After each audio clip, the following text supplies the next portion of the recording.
Hey guys, this is AbY. Welcome back to AbY Tech-Tips. I got a lot of flack for the previous 50K-ish build for including the Intel's i3 9100F. I know that processor should not be included in any build, especially around this price bracket. Thus, I will be looking at a slightly better components for this build. Before we start off, I'd like to say that keep the criticism coming. I am just starting off, so I'm bound to make dumb mistakes like including an i3 in a build in 2019. Though my intent was to merely focus on the gaming aspect of things, well, as JS2Sins like to say, but I digress. The 2600 that I'm going to be including in this particular build is going to be of much better value for you guys. I hope you guys really do appreciate it. So, I already did spoil what CPU we are going to be using. Starting things off for this build, we have the processor, which is the Ryzen 5 2600. Since the launch of the incredible 3rd gen Ryzen CPUs, the prices of previous gen CPUs have come down significantly, and I would totally recommend the 2600 for the 50K price bracket. It should be more than capable of handling your gaming along with recording your gameplay and also be able to stream at the same time. And seriously, for this price, getting an unlocked processor of this caliber is a steal in anyone's dictionary. So my pick for the CPU in this budget range would definitely be the Ryzen 5 2600. Moving on, let's have a look at the MOBO for this build, and that would be the MSI B450 Pro M2 V2 MOBO, which has the B450 chipset. And well, regardless of how much I bash MSI for their customer service and their awful RMA in India, it is no doubt that they make great products. So this combination of features for this price bracket is the way to go for this particular build. It will be able to handle the 2600 just fine, and will also be supporting future CPUs like the 3600 or even the 4600 if AMD sticks to their promise of keeping the same AM4 socket type until the end of 2020. But for now, that is neither here nor there.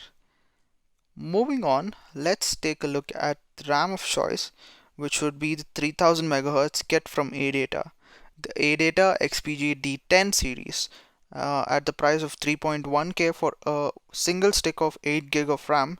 You really shouldn't be looking at anything else unless you are okay with splurging a little bit more cash and get a 3200 or 3600 MHz kit, which would be sort of a diminishing return scenario.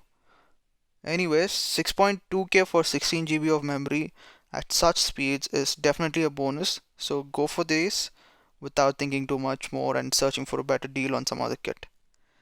Now comes the heart and life of any gaming build, and that being the graphics card. And here I went with the RX 570 from Gigabyte. It has a dual fan design, and beyond this design you would be paying a lot more for a 3-fan design and will not be gaining a very significant margin in performance. So for this build, I would totally recommend this particular card from Gigabyte over any other card from Nvidia, unless you find an RX 580 or the GTX 1660 for around 13 to 15K. Other than that, I'm going to be sticking to the stock cooler for the CPU, so nothing special there. We are going to rely on good airflow within our case to make up for a beefy air cooler on our CPU. Now comes the storage. I went for a modest 240GB SATA SSD from ADATA here. Yes, it is not enough, but I recommend that you guys get the SSD to start things off and add on a HDD or a hard drive for your games library and also other media and apps, as this gives you the best of all worlds. It's a fast boot drive and will be able to store your games and apps initially, and you can add more as per your requirement later on. A 240GB SSD coupled with a 1TB hard drive from Western Digital is sufficient to get you started. Anyway, now comes the power supply unit. I went for a 80 plus bronze rated 550 watt SMPS.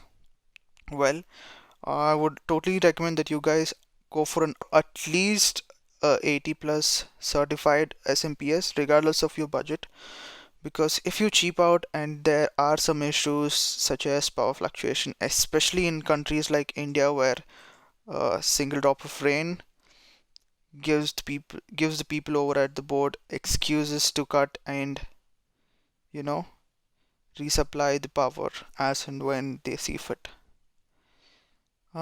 Anyway, the Cooler Master 550 watt SMPS is no doubt enough for our computer, and it is not modular, but at this budget don't be too mindful of that. Just be aware that the 550 watt is more than enough for your PC with the 2600 and the RX 570. Lastly, we have the case of our moderately budget build, the Antec D500 RGB mid-tower case. From what I know, it comes with 3 included fans, so that's a bonus.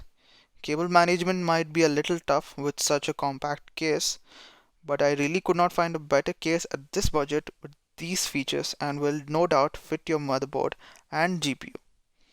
From what I have seen, people are really not interested in long videos, thus I shall keep videos short hereafter. So thank you for that feedback too. This is gonna make it easier to edit videos, so the number of videos I will be able to make might increase if I have the time. So you guys can request any budget segments down in the comments below. Also mention if your budget is flexible a little or if it is very, very rigid. Last but not least, uh, if you are situated in the Bangalore region and are looking to get a PC built, I would be honored to help you guys build your PC for free as long as you're ready to pick up the PC from my place. With your permission, I would also like to feature the PC on my channel. Uh, it would help me out to make better content and then make build guides for people looking for the same. This will be a completely free add-on bonus. You guys can get the components or you can source them through me as well. Anyways, if you liked the video, please do consider liking the video and subscribing. That concludes the video. See you guys in the next one, and until then, have a great life, guys.